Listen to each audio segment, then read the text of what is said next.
ஜெய் ஸ்ரீ மாத்ரே நமக. ஜெய் குருதத், ஜெய் குரு பரசுராம். நமஸ்காரம். நான் கரூர்லேருந்து வல்சலா பணிக்கர், பிரசன்ன ஜோதிடர்.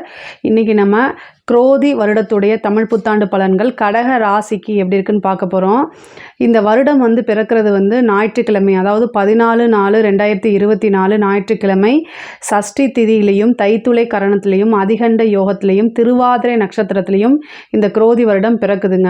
உங்களுடைய கடக ராசியை பொறுத்த வரைக்கும் இந்த வருடம் பிறக்கிற அன்று கிரக நிலைகள்லாம் எப்படி இருக்குன்னு பார்க்கலாங்க. கடக ராசிக்கு 3ஆம் இடத்துல கேதுவும், அஷ்டமஸ்தானத்தில் சனியும் செவ்வாயும், பாக்கிய ஸ்தானத்தில் ராகு சுக்கிரன் புதன், 10ஆம் இடத்துல சூரியன் குருவும், 12ஆம் இடத்துல சந்திரனும் இருக்குது. இந்த வருடம் பிறக்கிற அன்று உங்களுடைய கிரகநிலைகள் இப்போ நான் சொல்லக்கூடியது எல்லாமே பொது பலன்கள் தான். உங்களுக்கு 100% அக்யூரேட்டான பலன்கள் வேணும் அப்படின்னா உங்களுடைய இண்டிவிஜுவல் ஜாதகத்தில் கிரகநிலைகள் எப்படி இருக்குது, இப்போ என்ன தசாபுத்தி போயிட்டு இருக்குது, ப்ளஸ் கோச்சாரத்தில் கிரகநிலைகள், இது எல்லாமே கால்குலேட் பண்ணி தான் நம்ம ஒரு 100% அக்யூரேட்டான பலன்களை சொல்ல முடியும். இருந்தாலும் நான் சொல்லக்கூடியதும் கரெக்டாக தான் இருக்குங்க. கடக ராசியை பொறுத்த வரைக்கும் இந்த குரோதி வருடம் ரொம்ப ரொம்ப சூப்பராக தான் இருக்குது. ஆனால் என்ன அப்படின்னா நீங்கள் அதை நம்பணும். ஏன் அப்படின்னா அஷ்டமத்து சனியில் கொஞ்சம் நிறையா ப்ராப்ளத்தை நீங்கள் சந்திச்சிருப்பீங்க. இந்த ஏப்ரல் 30க்கு அப்புறம் நிறைய மாற்றங்கள் வருது. இது என்னென்னா உங்களுக்கு இப்போ ராகுக்கு எதுவும் நல்ல பொசிஷன்ஸில் இருக்குது, ப்ளஸ் குருவும் நல்ல உங்களுக்கு பாக்கியாதிபதியும் லாபஸ்தானத்துக்கு வராரு. ஆனால் இந்த அஷ்டமத்து சனி இருக்கேன்னு அதை மட்டும் நினச்சிட்டு இருக்காதீங்க. அதாவது எவ்வளோதான் ப்ராப்ளங்கள் இருந்தாலும் இந்த 2.5 வருஷமும் ஒரே நாள் மாதிரியே போகாதுங்க. அதாவது கொஞ்சமாவது கேப் கொடுப்பாருன்னு சொல்கிறேன். சனி உங்களை கஷ்டப்படுத்துறதுலேருந்து கொஞ்சம் பிரேக் எடுத்துக்கிட்டாருன்னு நினைக்கிறேன். அதாவது நீங்கள் நினைக்கணும், அதாவது நினைப்பு கிடையாது, நீங்கள் அதை நினைக்கணும்.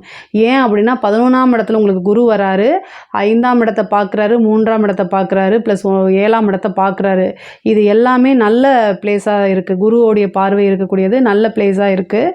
ப்ளஸ் உங்களுக்கு 5ஆம் இடத்தை சனியும் சேர்ந்து பார்க்குறாரு. அஷ்டமஸ்தானத்தில் இருந்து 10ஆம் பார்வையாக 5ஆம் இடத்தை சனியும் பார்க்குறாரு, குருவும் பார்க்குறாருங்க. அப்போ 5ஆம் இடத்துக்கு அதிக வேல்யூ. ஏன் அப்படின்னா 5ஆம் இடம் தான் அதிர்ஷ்டம். உங்களுக்கு திடீர் அதிர்ஷ்டம் இருக்கும். ஆனால் அஷ்டமத்து சனி நடக்கும்போது என்ன அதிர்ஷ்டம் மட்டும் கேட்காதீங்க. திடீர்னு நீங்கள் எதிர்பார்க்காத ஒரு விஷயம் கண்டிப்பாக உங்களுக்கு கிடைக்கும். அது நல்ல விஷயமாக தான் இருக்கும். சரிங்களா? உங்களுக்கு எக்கனாமிக்கல் க்ரைசஸ், அதாவது எக்கனாமிக்கலாக கொஞ்சம் நீங்கள் டவுன் இவ்வளோ நாளாக டவுன் ஆகிருப்பீங்க. பட் ஆனால் இந்த டைம் என்னென்னா நீங்கள் இவ்வளோ நாளாக உங்களுக்கு என்ன விஷயங்கள்லாம் வராமல் இருந்துச்சோ அது எல்லாமே ஆஃப்டர் ஏப்ரல் 30க்கு மேலே உங்களுக்கு கண்டிப்பாக வந்துருங்க. அதாவது தொழிலை பொறுத்த வரைக்கும் ரொம்ப நல்ல அமைப்புகள் இருக்குது. உங்களுக்கு 10ஆம் இடத்துக்கு இவ்வளோ நாளாக என்னென்னா நிறைய, அதாவது சனியோடைய பார்வைகள் இருந்து உங்களுக்கு மட்டப்படுத்தியிருந்தா கூட 11ஆம் இடத்துக்கு குரு வந்திருக்காரு. அது தொழில் ரீதியாக நிறைய மாற்றங்களை உண்டு பண்ணும். தொழில் வேற பக்கம் ஷிஃப்ட் ஆகிறதுக்கு அல்லது ஒரு புது தொழிலை ஆரம்பிக்கிறதுக்கு இந்த டைம் நல்லா இருக்குது. அதாவது லோன் போடும்போது மட்டும் நீங்கள் கொஞ்சம் கவனம் இருக்கணும். என்ன அப்படின்னா உங்களுடைய வருமானத்துக்கு தகுந்த மாதிரி லோன் போடணும். ஆனால் உத்தியோகத்தில் இருக்கவங்களுக்கு இது ரொம்ப சூப்பரான டைமு. தொழில் மூலிமா நல்ல வருமானமும் வரும், உத்தியோகம் மூலியமாகவும் நல்ல வருமானங்கள் வரும். உங்களுக்கு வேறு இடத்துல வேலை கிடைக்கிறதுக்கு உண்டான அமைப்புகள் இருக்குது. முக்கியமாக வெளிநாடு வெளி மாநிலம் செல்லக்கூடிய அமைப்புகள் இருக்குது. அதில் சிறு சிறு தடைகள் வந்தால் கூட அந்த தடையும் மீறி போகிறதுக்கு வாய்ப்புகள் இருக்குது. குரு உங்களுக்கு 7ஆம் இடத்தை பார்க்குறாரு, 5ஆம் இடத்தை பார்க்குறாரு 11ல் இருந்து. அதுதான் ஏன்னா உங்களுடைய ராசி லக்னத்தை பொறுத்த வரைக்கும், கடக ராசி லக்னத்தை பொறுத்த வரைக்கும் 9ஆம் இடத்துல ராகு வந்திருக்குங்க. அதாவது வெளிநாடு செல்லக்கூடிய அமைப்பு, அது இல்லாமல் ஜலராசிலையும் ராகு அமைப்பு இருக்குது இல்லையா? ஸோ அதனால் கண்டிப்பாக வெளிநாடு செல்லக்கூடிய இது உறுதியாக உங்களுக்கு உண்டுங்க. வெளிநாடு செல்லக்கூடிய பிராப்தம் உறுதியாக உண்டு. தொழிலுக்கும் சரி உத்தியோகத்துக்கும் சரி கிரக நிலைகள்லாம் ரொம்ப நல்லா இருக்குது. என்ன அப்படின்னா நீங்கள் கூடுதலாக கொஞ்சம் கவனம் தேவை, அதாவது கொஞ்சம் எக்ஸ்ட்ராவாக உழைப்பு தேவை. நார்மலாக போடுறதுக்கும் இந்த காலகட்டங்களில் போடுறதுக்கும் என்னென்னா உங்களுக்கு அதிகமான உழைப்பு தேவை. ஏன் அப்படின்னா அஷ்டமத்து சனி நடக்குது இல்லையா? இப்போ சனியோடைய இது என்ன அப்படின்னா அதிகமான உழைப்பை போடும்போது அதுக்குண்டான பிளஸ்ஸிங்கும் அவர் கொடுத்துருவார். அவர்கிட்ட இருக்கக்கூடிய ஒரு தனி சிறப்பே இதுதான். ஏன்னா இவர் நல்லவர் அப்படிங்கிறதுனா அப்போ அதுக்குண்டான விஷயங்களை கண்டிப்பாக கொடுப்பார். அதுதான் கடகராசியை பொறுத்த வரைக்கும் ரொம்ப சென்டிமெண்ட்டாக இருப்பீங்க. இப்போது நீங்கள் வந்து இந்த சென்டிமெண்டெல்லாம் ஒதுக்கி வச்சுட்டு எது கரெக்ட் அப்படின்னு உங்களுடைய அறிவுலேருந்து யோசிங்க. பொதுவாகவே ஒரு விஷயம்னா ஈஸியாக இலகுன மனசு உங்களுக்கு. ஈஸியாக உடனே அதை போய் செய்யக்கூடிய நபர்களாக நீங்கள் இருப்பீங்க. இந்த காலகட்டங்களில் உங்களுக்கு குரு வந்து கொஞ்சம் பிளெஸ்ஸிங் கொடுக்குறாரு. அப்போ நீங்கள் என்னென்னா அதை வந்து வேஸ்ட்டு பண்ணக்கூடாது. அதனால நீங்கள் யோசிக்கிறது ஹார்ட்லேருந்து யோசிக்காமல் பிரெயின்லேருந்து யோசிங்க. அப்போ வந்து உங்களுக்கு சக்ஸஸ் டபுள் மடங்கு, அதுக்குண்டான ப்ராஃபிட்டும் உங்களுக்கு பல மடங்கு கிடச்சிரும். அதுக்காக இதை சொல்கிறேன். அதே மாதிரி கமிட்மெண்ட் யாருக்குமே கொடுக்காதீங்க. 2ஆம் இடத்த சனி பார்க்குறாரு. அப்போ கமிட்மெண்ட் அப்படின்னு கொடுத்துட்டிங்கன்னா கண்டிப்பாக அதை நிறைவேற்றவே முடியாது. இன்றைக்கி இந்த அமௌண்ட்டு கொடுக்குறேன்னு வாயை திறந்து சொன்னீங்க, போச்சு. உங்களுக்கு அந்த அமௌண்ட் லாக் ஆகிடும், வராது. ஸோ அதனால் கமிட்மெண்ட் அப்படிங்கிற ஒரு விஷயத்தை வந்து நீங்கள் கொடுக்காதீங்க. ஒரு டேட் அப்படிங்கிறத ஃபிக்ஸ் பண்ணாதீங்க.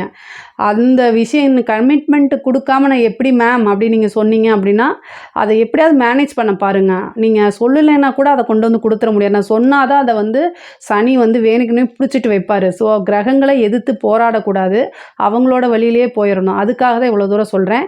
முயற்சிகள் நிறையா போடணும். 3ஆம் இடத்துக்கு கேது வந்திருக்கு. உங்களோட முயற்சியை கேதுவோடைய வேலை தடை பண்ணுறது. அப்போது 3ஆம் இடம் முயற்சி. அப்போ நீங்கள் எந்த முயற்சியுமே பண்ண முடியாமல் சோம்பலாக மனச்சோர்வை ஏற்படுத்தி கொடுக்கறது தான் அவரோட வேலை. பட் ஆனால் அதுக்கெல்லாம் நீங்கள் செவி சாய்க்கக்கூடாது. கூடுதல் முயற்சி.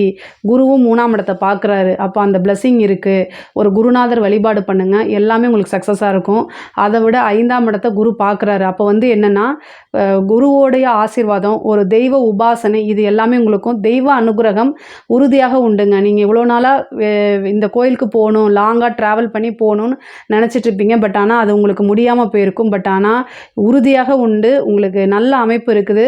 வெளிநாட்டுக்கு போகக்கூடியது, புனித யாத்திரை பண்ணக்கூடியது, இந்த மாதிரி விஷயங்கள் எல்லாமே உங்களுக்கு நடக்கும்.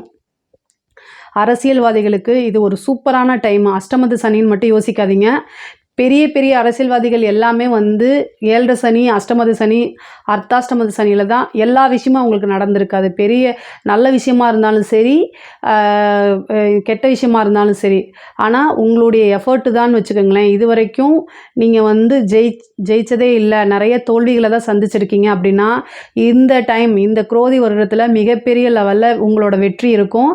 அது மிகப்பெரிய லெவலுக்கு உங்களை உயர்த்திட்டு கொண்டு போய் கொடுத்துருன்னு வச்சுக்கோங்களேன். அஷ்டமத்து சனியெல்லாம் கவலைப்படாதீங்க. பொதுவாக சனியோட அரசியல் அப்படிங்கிறது வந்து பார்த்திங்கன்னா சூரியன், ராகு, கேது, அதுக்கு அடுத்தது வந்து சனி, இவங்களுடைய ஆதரவுலாம் இருந்தால் தான் அரசியலில் ஜெயிக்க முடியும். ஏன் அப்படின்னா உங்களுக்கு சனி வந்து அஷ்டமத்தில் இருந்தால் கூட 5ஆம் இடத்தை பார்க்குறாரு, 10ஆம் இடத்தையும் உங்களுக்கு பார்த்துட்றாரு. அப்போ வந்து என்னென்னா பொதுமக்களுடைய ஆதரவு கிடைக்கும் உங்களுக்கு. சனியோடையது தான் பொதுமக்களுடைய ஆதரவு. அதனால் உங்களுக்கு அமைப்புகள் உறுதியாக உண்டு. நல்ல பெரிய லெவலில் சக்ஸஸ் பண்ணக்கூடிய அமைப்பு தான் இருக்குது. அஷ்டமத்து நடந்துகிட்ருக்கு அப்படின்ட்டு உங்களுக்கு வரக்கூடிய ஆப்பர்ச்சுனிட்டிஸை விட்டுறாதீங்க. நம்ம எதுக்கு செலவு பண்ணணும் அப்படிங்கிறதெல்லாம் யோசிக்காதீங்க. இறங்கி நீங்கள் பண்ணினீங்க அப்படின்னா சக்ஸஸ் அப்படிங்கிறது உறுதியாக உண்டு. அதெல்லாம் நீங்கள் கவலையே பட தேவையில்லை. பேசக்கூடிய வார்த்தைகளை கவனமாக இருக்கணும். சனி 2ஆம் பார்வையாக வாக்கு ஸ்தானத்தை தான் பார்க்குறாரு. அதாவது எப்போல்லாம் சனி 2ஆம் இடத்துக்கு சம்மந்தப்படுறாரோ அப்போல்லாம் நம்ம பேசக்கூடிய வார்த்தைகளில் கவனமாக இருக்கணும்.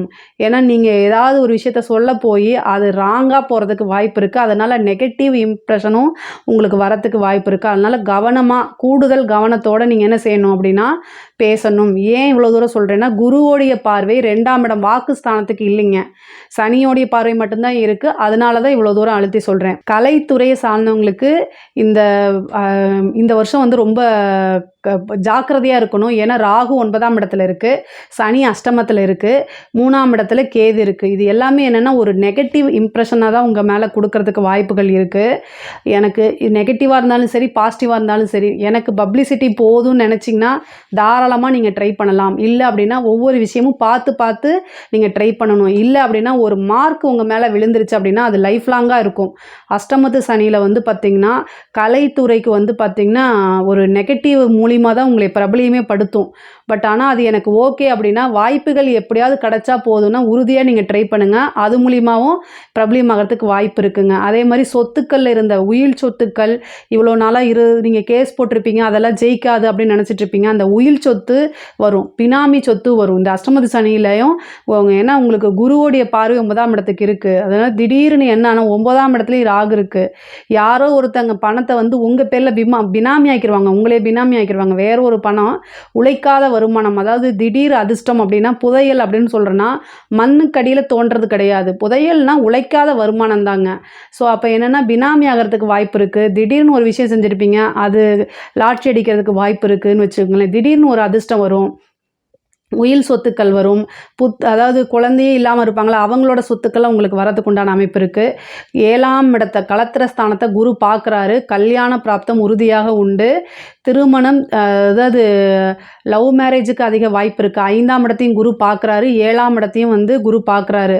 அப்போ என்ன அப்படின்னா திருமணம் 3ஆம் இடத்தையும் குரு பார்க்குறாரு. அப்போது இவ்வளோ நாளாக நீங்கள் லவ் பண்ணிட்டு இருந்தீங்கன்னா உங்கள் பேரண்ட்ஸ் கிட்ட அதை ஃபஸ்ட்டு கம்யூனிகேட் பண்ணுங்கள். ஏன்னா கம்யூனிகேட் தான் 3ஆம் இடம். அதை குரு பார்க்குறாரு. கம்யூனிகேட் பண்ணிங்கன்னா அது சக்ஸஸ் ஆகும். அது திருமணத்தில் போய் உறுதியாக முடியும். உங்களுக்கு பூரண ஆசீர்வாதம். குரு வந்து எப்போல்லாம் வந்து 5ஆம் இடத்தையும் 7ஆம் இடத்தையும் பார்க்குறாரோ கோச்சாரத்தில், அந்த டைமில் போய் உங்கள் பேரண்ட்ஸ்கிட்ட சொன்னீங்க அப்படின்னா அது சக்ஸஸ் ஆகிறதுக்கு வாய்ப்புகள் அதிகமாக இருக்குது. அதுவும் பெற்றோர்களுடைய ஆசீர்வாதத்தினாலேயே என்னது உங்களுக்கு மேரேஜ் ஆகிறதுக்கு வாய்ப்புகள் இருக்குது. திருமணம் ஆனவங்க அதாவது ரொம்ப கவனமாக இருக்கணும். புத்திர பாக்கியம் உறுதியாக உண்டுங்க. ஏன்னா குரு வந்து 5ஆம் இடத்தை பார்க்குறாரு. புத்திர பாக்கியம் உண்டு. ஏதாவது குழந்தை அது வந்து தள்ளி போயிட்டே இருக்குது அப்படின்னா நீங்கள் ஒரு டாக்டரை கன்சல்ட் பண்ணுங்கள். இந்த டைமில் அதுக்கு உண்டான ட்ரீட்மெண்ட் எடுங்க. குலதெய்வ வழிபாடு பண்ணுங்கள். உறுதியாக சந்தான பிராப்தம் அப்படிங்கிறது உண்டு. பெண்களை பொறுத்த வரைக்கும் இது நல்ல முன்னேறக்கூடிய காலகட்டமாக இருக்குங்க. 9ஆம் இடத்துல வந்து ராகு இருக்காருங்க.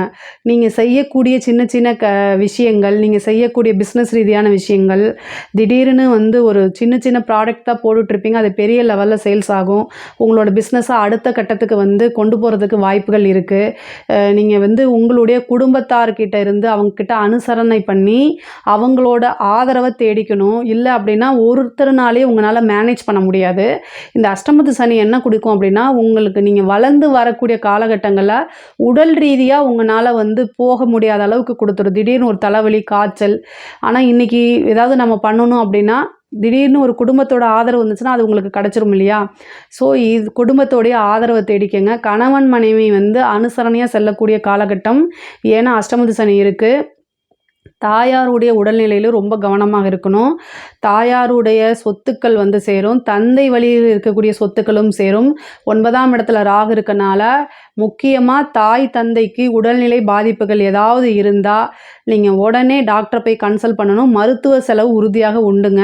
சின்ன சின்னதாக நடக்குங்க. அதே மாதிரி நீங்கள் ஒரு பிஸ்னஸ்ஸு எதுவாக இருந்தாலும் சரி அக்ரிமெண்ட் போடும்போது ரொம்ப பார்த்து இருந்துக்கணும். பொதுவாகவே கடக ராசிக்கு புதன் வந்து பார்த்திங்கன்னா 12 கூடையவர். அவர் பெருசாக நல்லது செய்ய மாட்டார். ஸோ அதனால் இந்த குரோதி வருடத்தில் உங்களுக்கு வளர்ச்சிகள் அதிகமாக இருக்கும்போது சனியும் அஷ்டமத்து சனியாக இருக்கும்போது யோசிக்க விடாது. அதையும் தாண்டி நீங்கள் யோசித்தா மட்டும்தான் சக்ஸஸ்ஸு. பொதுவாகவே கடகராசி வந்து யாரை நம்புகிறாங்களோ அவங்க மூலியமாக ஏமாற்றங்கள் உறுதியாக உண்டு. ஏன்னா புதன் அவங்களுக்கு நல்லவர் கிடையாது. அதனால் அக்ரிமெண்ட் போடும்போது நீங்கள் படித்து பார்த்து பண்ணணும். உங்களுக்கு அதை பற்றி எதுவும் தெரியல அப்படின்னா ஒரு நல்ல லாயரை பார்த்து லீகல் ஒப்பீனியன் வாங்கணும். எந்த ஒரு விஷயத்தையும் யோசிக்காமல் செய்யக்கூடாது. வளர்ச்சிகள் எப்போல்லாம் வருதோ அதுக்கு தகுந்த மாதிரி பிரச்சனைகளும் கூடவே வரும். அதெல்லாம் நம்ம இன்வைட் பண்ணவே தேவையில்லை, ஆட்டோமேட்டிக்காகவே வந்துடும். ஸோ அதனால் உறுதியாக நீங்கள் என்ன செய்யணும், படித்து பார்க்காம எதுலேயும் கையெழுத்து போடக்கூடாது. ஏன்னா கையெழுத்து போடுறது 3ஆம் இடம், அங்கே கேது வந்து உட்கார்ந்துருக்கு. அதனால் இந்த விஷயத்த சொல்கிறேன். ஸோ நான் இப்போ சொல்லக்கூடிய விஷயங்கள் எல்லாம் கவனமாக இருந்துட்டாலே பெரிய லெவலில் சக்ஸஸ் பண்ண முடியும். நல்லா சம்பாதிக்க முடியும். நீங்கள் வந்து 1000 ரூபாய் அப்படின்னு ஒரு டார்கெட்டை வச்சுருந்தீங்க ஒரு நாளைக்கு அப்படின்னா நீங்கள் வந்து சில விஷயங்கள் எல்லாம் இப்போ நான் சொன்ன விஷயங்கள்லாம் கவனமாக இருந்து கொஞ்சம் அதிகமான எஃபர்ட்டை போட்டிங்க அப்படின்னா அவங்கவுங்களுடைய டேலண்ட்டுக்கு தகுந்த மாதிரி 10,000 ரூபா, 1,00,000, 1 கோடி எவ்வளோ வேணால் வரும் உங்களுக்கு. ஏன்னா கடகராசிக்கு இந்த குரோதி வருடம் ரொம்ப ரொம்ப சூப்பராக இருக்குது. கோடீஸ்வரன் ஆகக்கூடிய அமைப்புகளே இருக்குது. வீடு கட்டக்கூடிய அமைப்புகள் இருக்குது. பெண்கள் தான் வந்து ரொம்ப கொடி கட்டி பறக்கக்கூடியது. கடகராசியில் இருக்கக்கூடிய பெண்கள் வந்து கொடி கட்டி பறக்கக்கூடிய அமைப்புகள் இருக்குது. வீட்லேயும் கொஞ்சம் அனுசரணையாக நடந்துக்கணும், அவ்வளோதான். வேறு எதுவும் தேவையில்லை. கடகராசியை பொறுத்த வரைக்கும் உங்களுக்கு என்னென்ன சந்தேகங்கள்லாம் இருக்கோ அதை எல்லாமே கமெண்ட்ஸில் கேளுங்க. கண்டிப்பாக நான் ஆன்சர் பண்ணுறேன். நம்மளுடைய சேனலை லைக் பண்ணுங்கள், ஷேர் பண்ணுங்கள், சப்ஸ்கிரைப் பண்ணுங்கள். நன்றி, வணக்கம்.